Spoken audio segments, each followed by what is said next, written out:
Bapak Haji Moh. Salat dulu lah. Bentar di sana ya. Bapak Haji Moh, begitu juga alhamdulillah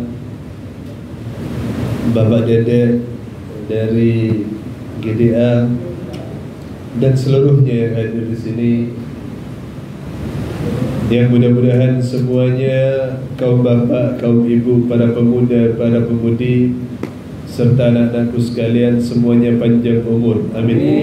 Sehat walafiat, dilancarkan rezekinya, diampuni salah dan dosanya, diberikan oleh Allah Subhanahu wa taala kekuatan istiqamah di jalannya.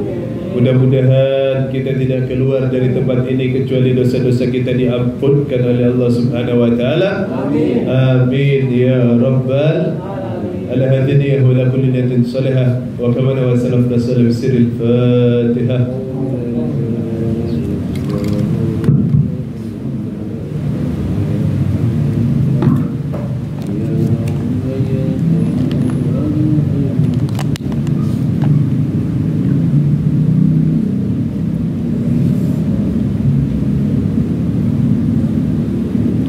Hadirin wal hadirat rahimakumullah. Mari langsung saja kita masuk pada pembahasan. Terima kasih walaupun hujan besar, semuanya bisa hadir pada malam hari yang berbahagia ini. Mudah-mudahan setiap langkah kita dicatat oleh Allah Subhanahu wa taala sebagai pengampun dosa kita di dunia ini, sehingga kita diselamatkan kelak di yaumil qiyamah. Amin Allahumma amin. Nah, Bismillahirrahmanirrahim. Yaqulullah ta'ala, Allah Subhanahu wa ta'ala berfirman. Apa kata Allah yang disampaikan dalam hadis qudsi oleh Nabi Muhammad sallallahu alaihi wasallam? Kata Allah Subhanahu wa ta'ala,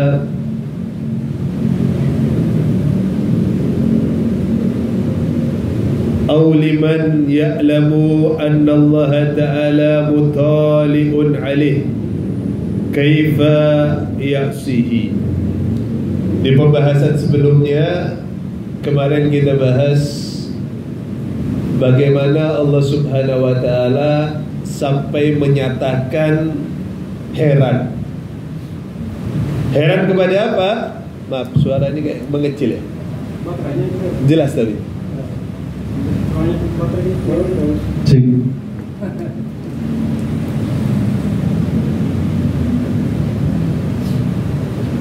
Allah itu heran. Heran terhadap apa? Terhadap beberapa keadaan manusia.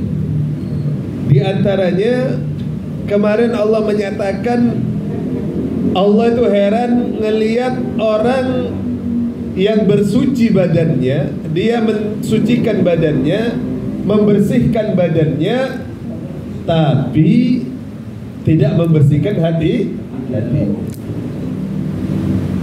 Begitu juga Allah menyatakan heran melihat orang yang sibuk dengan dosa orang lain, sedangkan dia lalai dengan dosanya dirinya.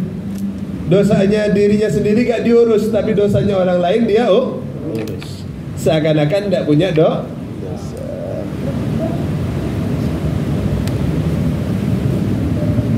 Dan Allah nyatakan sekarang, dan aku heran kata Allah melihat orang yang tahu, orang yang faham, orang yang ngerti bahwasannya annallah, sesungguhnya Allah Ta'ala mutali'un, senantiasa mengawasinya.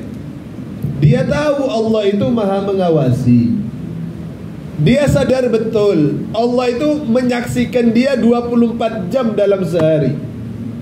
Tidak terlewat apapun kecuali Allah tahu di dalam diri kita. Allah melihat apapun itu, baik yang tersembunyi maupun yang terlihat jelas. Baik kita sedang di dalam ruangan kita, tidak ada orang lain, maupun di tengah orang banyak, Allah lihat semuanya. Tidak bisa kita menyembunyikan apapun di hadapan Allah Subhanahu wa ta'ala. Jadi Allah itu maha mengawasi. Dia sadar, dia tahu bahwasannya Allah maha mengawasi. Mutali'un alaih, senantiasa mengawasinya. Kaifa ya'sihi, tapi kenapa orang yang sudah tahu bahwasannya Allah ngawasi dia, dia masih tetap mau bermaksiat kepada Allah? Tahu Allah ngelihat dia, tapi kok gak ada malunya maksiat sama Allah, gitu kurang lebih. Yakin gak kita kalau Allah ngawasin kita? Harus yakin. Benar gak? Nih gak usah Allah, kita punya guru. Guru itu kita cinta luar biasa, kita hormat sama guru itu. Kita buat maksiat di depan guru itu, kira-kira malu gak? Malu. Kita bikin sesuatu yang salah di depan hadapan guru kita itu, kira-kira kita malu gak? Malu. Atau takutnya kita sama orang tua misalnya, kalau kita bikin salah di depan orang tua kita, kita malu gak? Malu. Takut gak? Takut. Kalau di depan manusia aja kita begitu, seharusnya di hadapan Allah kita lebih. Karena Allah mengawasi kita, karena Allah maha mengawasi kita. Maka dari itu Allah sampai heran, ini orang tahu aku awasi, kata Allah. Ini orang tahu aku senantiasa melihatnya, tapi kenapa orang ini masih bermaksiat kepadaku? Seakan-akan tidak tahu malu di hadapan Allah Subhanahu wa ta'ala. Kita harus malu sama Allah, harus punya malu di hadapan Allah. Bayangkan, ayo kita makan, siapa yang ngasih kita makan? Yang ngasih kita minum? Kita bisa bernafas dengan lega, ini siapa yang kasih? Allah. Semua kesempatan hidup kita, kemudahan hidup kita yang ngasih Allah. Kita hidup di atas dunia, masih diizinkan hidup di atas dunia berkat apa? Berkat izin Allah. Lalu kenapa kita tukar kebaikan-kebaikan Allah, bagerna Allah, dengan kemaksiatan-kemaksiatan kita? Seakan-akan Allah gak ada di hadapan kita. Jujur, kalau kita lagi maksiat, kalau kita lagi berdosa sama Allah, itu kita lagi lupa sama Allah. Kalau orang ingat sama Allah, kira-kira dia berani gak maksiat? Tak berani. Jadi maka kata ulama, harus kita mengingat Allah itu dalam segala hal, dalam segala bidang, dalam segala keadaan. Ingat Allah itu bukan cuma di masjid. Ingat Allah bukan cuma di majelis model begini. Di pasar juga harus ingat Allah. Ayo kalau pedagangnya ingat Allah, kira-kira jujur gak jualannya? Jujur. Kira-kira ada yang nipu gak di pasar? Enggak. Orang bisa nipu atau ngurangi timbangan atau apa, yang jelek dicampur sama yang bagus, ya nipu pembeli. Kira-kira karena apa itu? Karena dia sedang lupa sama Allah. Kalau dia lagi ingat Allah ngawasi dia, kira-kira berani tidak ngelakuin itu? Jadi ingat Allah di pasar harus ingat Allah, di lapangan bola harus ingat Allah, dimanapun harus ingat Allah agar tidak bermaksiat. Lapangan bola gimana ingat Allah? Iya. Waktu apa? Waktu azan, waktu sholat tetap harus sholat. Gol lihat, ada lihat kadang, walaupun anda bukan gak suka ya, mungkin kurang waktu anda untuk lihat bola, tapi cuplikan-cuplikan kadang-kadang ada tuh, di mana di Instagram atau di mana di TikTok atau di tayangan televisi. Begitu ngegolin biasanya sampai sujud. Nah, itu anak salut, itu lagi ingat sama Allah. bersyukur atas kemenangannya dan seterusnya. Orang sedang berbisnis harus ingat Allah. Orang dagang harus ingat Allah. Orang ditaninya di tempat apa? Di tempat sawahnya harus ingat Allah. Di jalan harus ingat Allah. Apapun yang menjadi kegiatan kita, janganlah kita melupakan Allah Subhanahu wa ta'ala. Itu baru kita bisa selamat daripada godaan dunia ini. Ingat kata Allah tadi, aku heran kata Allah, ngelihat orang yang tahu bahwasannya dia diawasi Allah, aku awasi, tapi masih bermaksiat kepadaku kata Allah.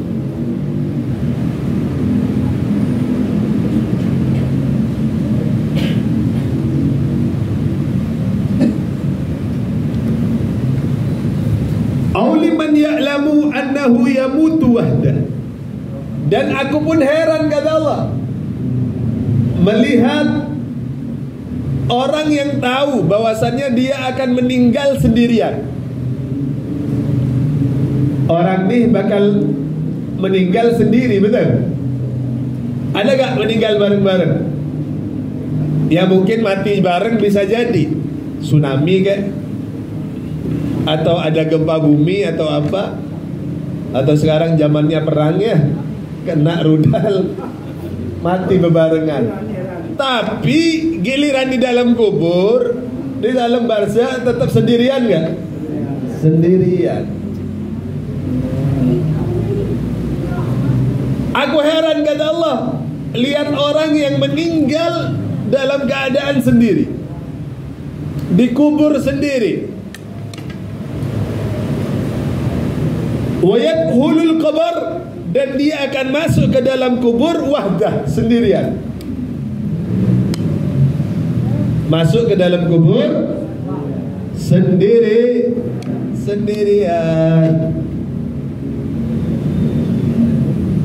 Sendiri di dalam kubur. Ana sering sampaikan, jangankan teman kita, jangankan sahabat kita, pasangan hidup kita saja, istri kita yang perempuan, suaminya ya, demi Allah 1 jam aja tidak mau nemenin di dalam kubur. Benar gak? Ada. Ya meninggal sudah. Tidak mungkin mau nemenin di dalam kubur. Kalau cuma ziarah di atas kubur ya. Tapi kalau nemenin di dalam kubur, oh kesian suami saya temenin dulu 1 jam atau 1 hari, ayah gitu. Tidak ada. Walaupun seandainya dibikinin di dalamnya itu tempat begitu, tidak ditutup, yang serem, dikasih lampu, anak yakin tetap tidak mau.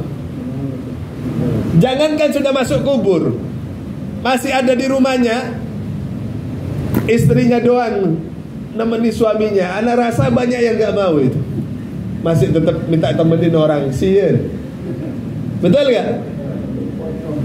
Udah jadi mayit, udah meninggal suaminya, kira-kira manggil orang gak nemenin dia?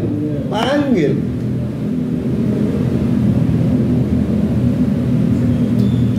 Masuk kubur kita sendiri, meninggalnya sendiri, masuk kubur sendiri. Lalu apa kata Allah? Wa yuhasabu wahdah, dan dia akan dihisab sendirian. Nanti kita maju ke hadapan Allah masing-masing, sendiri-sendiri. Kita akan menghadap Allah sendiri, dipanggil nanti di absen. Sholat, datang sholat, di absen. Kau malam Jumat kemana lah? Kemana ya? Oh sholat berjamaah. Begitulah. Hujan-hujan kau datang sholat lah? Iya. Ngaji kau lah? Ngaji. Kemana terus? Oh ikut pengajian sampai beres. Saya yang nyiapin makanan segala macam. Oh bagus. Lulus. Panggil yang lain lagi. Maju satu persatu ke hadapan Allah, dan tidak ada yang terlewat satupun.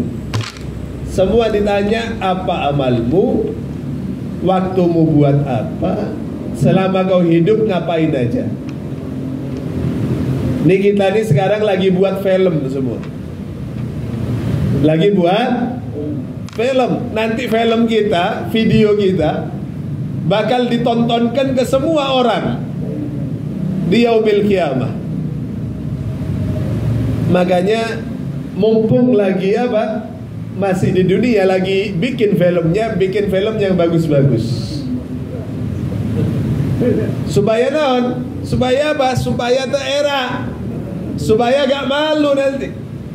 Itu video bukan dilihat sama keluarga kita.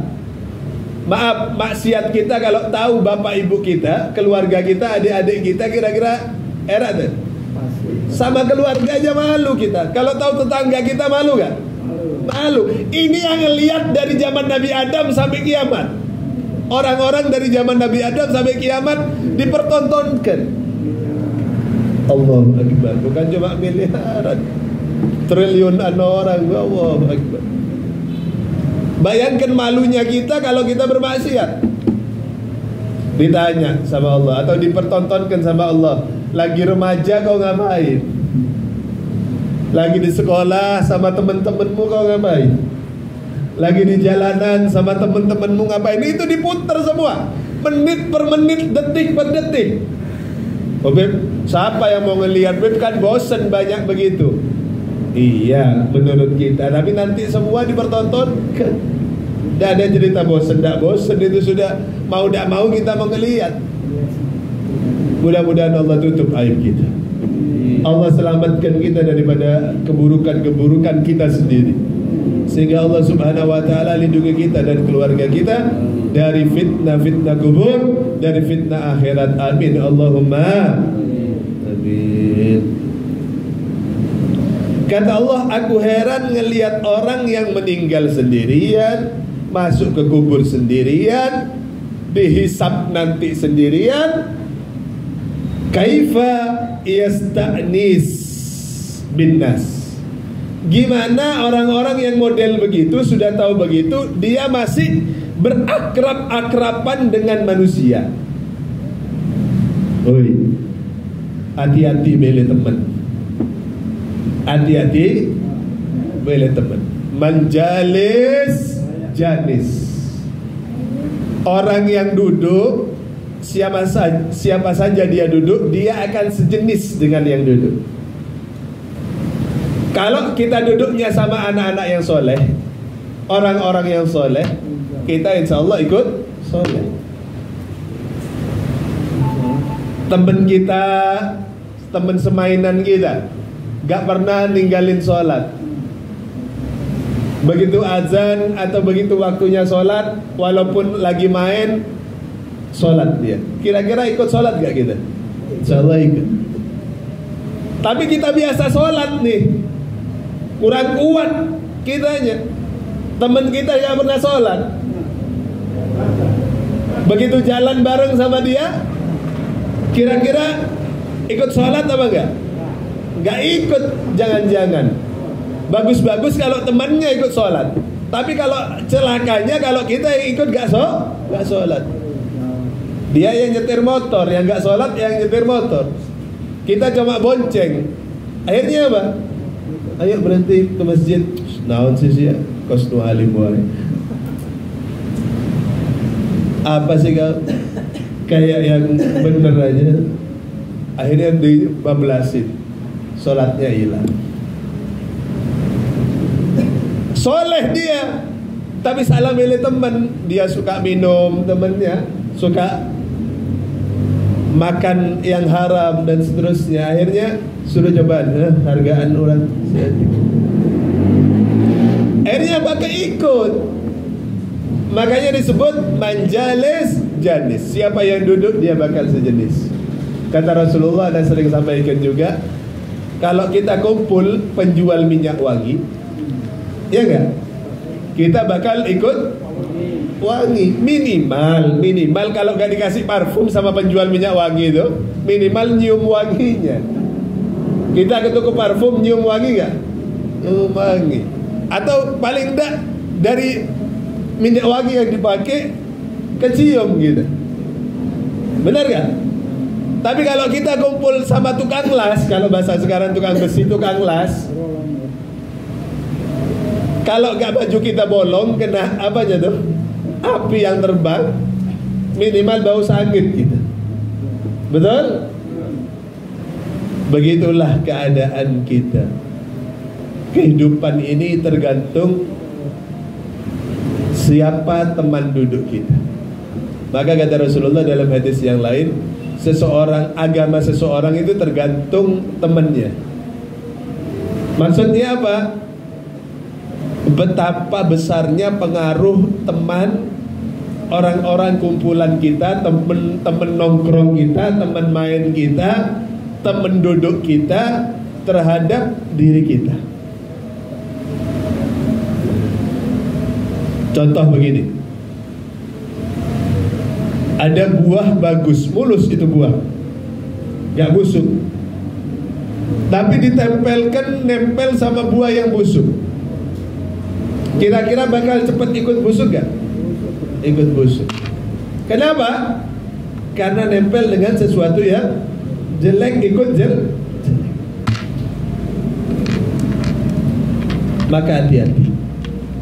Dalam peribahasa Indonesia sering disebutkan, karena nila setitik rusak susu sebelanga. Kita udah baik nih, ibarat susu satu belanga, satu tempat yang gede. Gara-gara kita ikut temen yang gak baik, nyoba-nyoba maksiat, akhirnya jatuh kemaksiatan itu di tempat yang bersih tadi, rusak susu yang seharusnya murni itu tadi.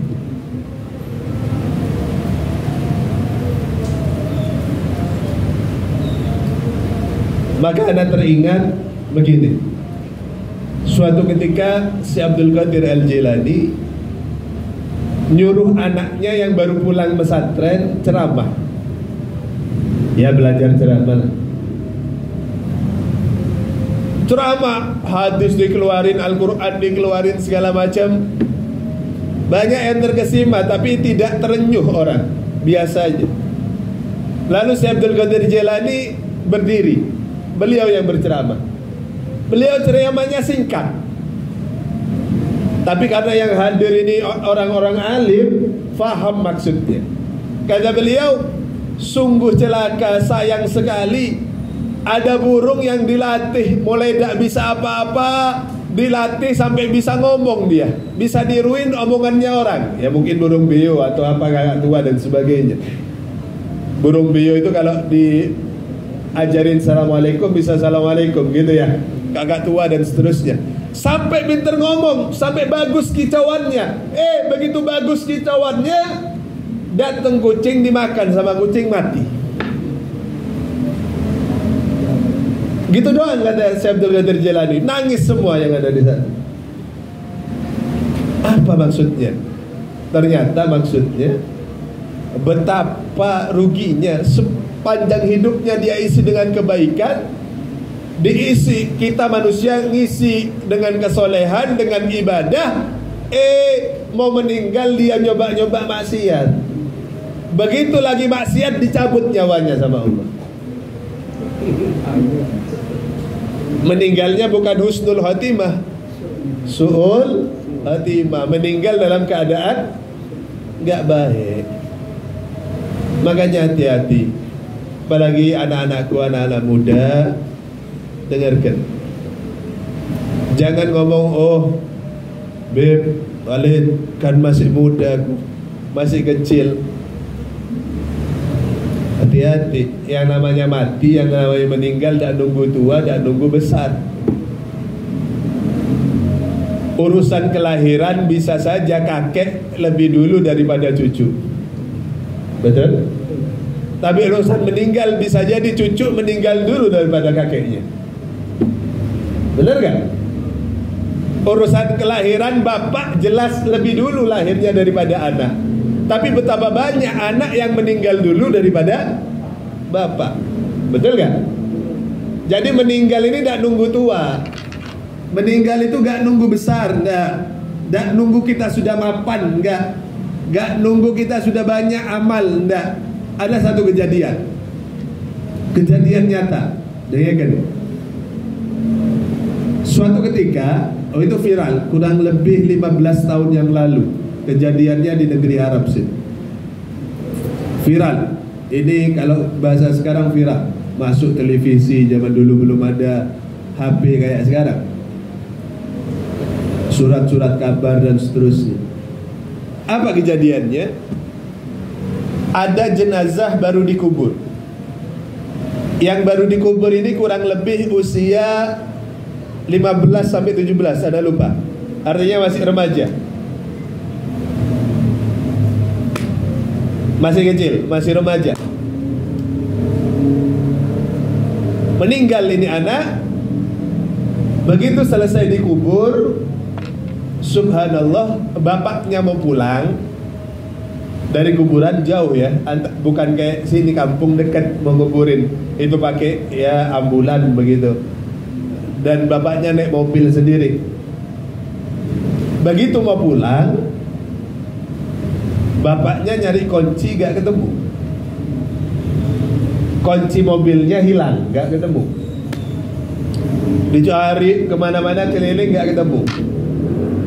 Yakinnya si bapak, karena dia turun waktu anak lakinya meninggal ini, anaknya laki meninggal, dia turun ketika nguburin, dia ikut turun ke dalam kubur. Yakinnya dia kunci ini kayaknya jatuh di dalam kuburan, ikut ke kubur. Zaman itu tukang kunci masih susah banget, kunci untuk bikin serep dan seterusnya susah. Ahli kunci masih terbatas. Sehingga dia memutuskan selesai setelah musyawarah untuk menggali lagi kuburan anaknya. Digali lagi. Itu baru kejadian gak sampai setengah jam. Apa yang terjadi?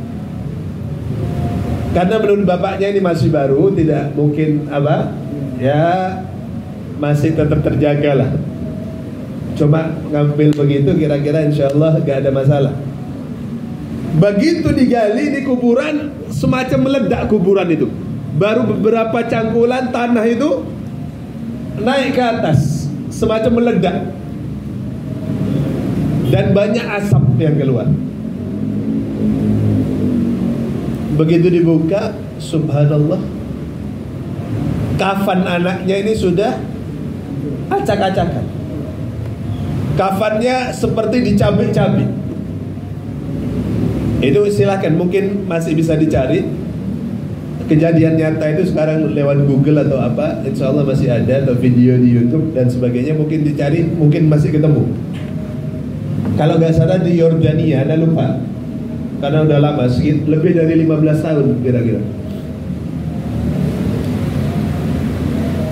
Itu kain kafannya sudah dicabik-cabik, seperti dicabik-cabik, dan kondisi mayat anaknya ini sudah biru-biru, lebam-lebam kayak habis dipukulin. Mata sudah naudzubillah summa naudzubillah. Apa kayak bersatu satu dengan yang lain, itu kayak habis dipukul dengan benda keras begitu ya, sampai renyet. Ini anak awalnya ganteng, putih, bersih, terjaga, tapi keadaannya jadi biru-biru semua, lebam, gosong. Dan rambutnya yang awalnya hitam legam, bagus rambutnya, itu sudah jadi putih semua. Keluar darah-darah segar dari telinganya, dari hidungnya, mulutnya, dan seterusnya. Sehingga cepat-cepat ditutup lagi di kuburan. Viral itu kemana-mana, jadi berita yang mendunia ketika itu. Lalu ditanya kepada bapaknya, Kalau bahasa kita lah, bahasa Indonesia, Pak, kenapa anakmu ini sampai kayak gini disiksa sama Allah Subhanahu wa ta'ala? Padahal gak sampai setengah jam dia dikubur.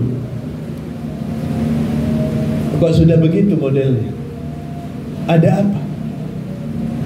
Apa yang dia lakukan? Apa jawab bapaknya? Aku kurang tahu.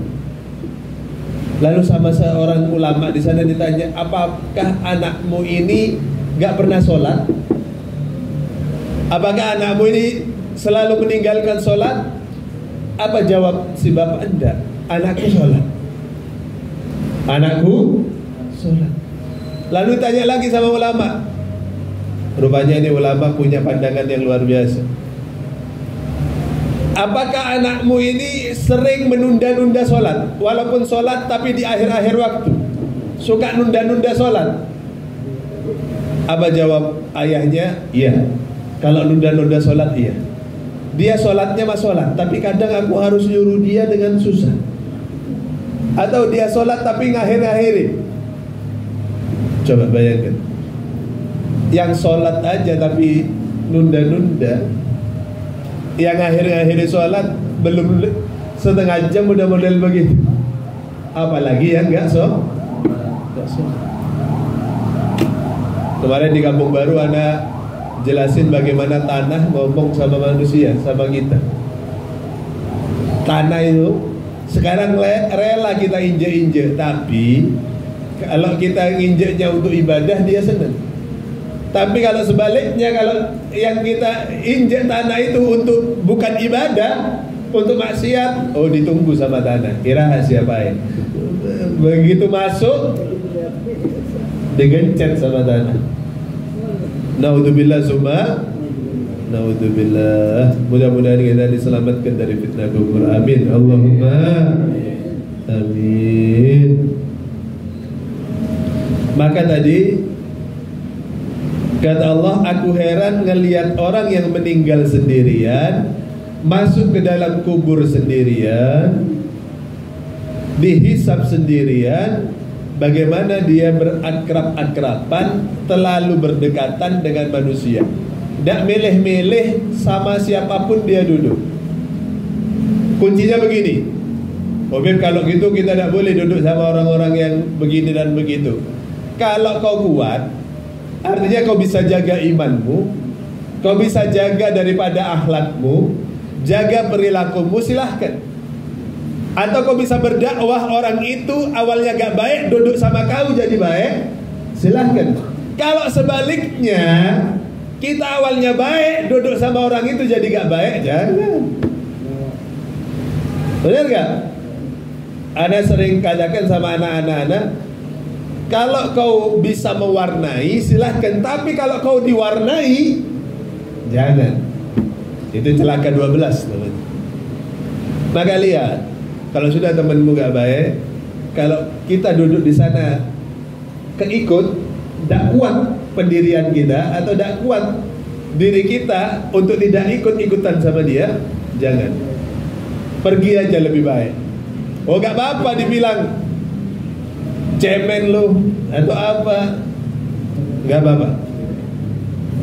Gak setia kawan lo. Setia kawan model apa?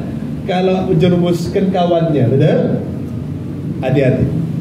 Maka aku heran ngelihat orang yang begini masih akrab-akraban sama manusia, gak milih siapa teman duduknya, kata Allah Subhanahu wa ta'ala. La ilaha illa ana, tiada Tuhan selain aku, kata Allah, haqqan, sesungguh-sungguhnya, wa ana Muhammadan abdi wa rasulih, dan Muhammad, Nabi Muhammad sallallahu alaihi wasallam adalah hambaku dan rasulku, kata Allah Subhanahu wa ta'ala. Nah, mudah-mudahan itu bisa menjadi pengingat bagi kita. Walaupun mungkin sedikit yang kita sampaikan pada malam hari ini, tapi mudah-mudahan jadi pelajaran besar bagi kita. Sebab bentar lagi Anda juga harus pulang lagi ke Pagentongan. Tadi berangkat Pagentongan hujan, bawa salin dan basah semua. pulang bagendongan besok ana insyaallah doain mudah-mudahan sehat walafiat. Kurang lebih 3 hari ana bakal ada kegiatan, salah satunya ziarah juga dan mengunjungi beberapa tempat bersejarah di Bogor dan Jakarta, lirik. Setelah itu pulang nanti ana mau ke Banten juga 3 hari juga. Mudah-mudahan semuanya dikasih sehat walafiat, lancar semua urusan. Nah, mudah-mudahan semua yang ada di sini panjang umur, sehat walafiat, dilancarkan rezekinya, diampuni salah dan dosanya, diberikan oleh Allah Subhanahu wa taala kekuatan istiqamah. Mudah-mudahan kita tidak keluar dari tempat ini kecuali dosa-dosa kita diampunkan oleh Allah, hajat-hajat kita dikabulkan oleh Allah, semua daripada perbuatan baik kita diterima oleh Allah, semua kesalahan kita dimaafkan oleh Allah, apa-apa yang menjadi keburukan kita diganti dengan kebaikan, apa-apa yang menjadi kemaksiatan diri kita diampunkan oleh Allah dan diganti dengan ibadah.